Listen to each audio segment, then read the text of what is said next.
Все больше родителей отдают своих детей в школы с казахским языком обучения. На сегодняшний день там обучается более 34 тысяч учеников. Это дети разных национальностей и возраста. Педагоги говорят, что погружаться в казахскоговорящую среду желательно с 1 класса, а еще лучше с садика. Это сейчас у Ясмин много друзей и одноклассников, в тетрадях красуются пятерки, и свои мысли она может выражать на 2 языках.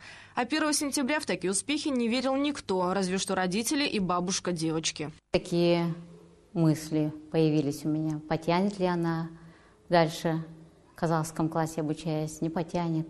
Но потом я убедилась уже в конце первой четверти, что девочка способна.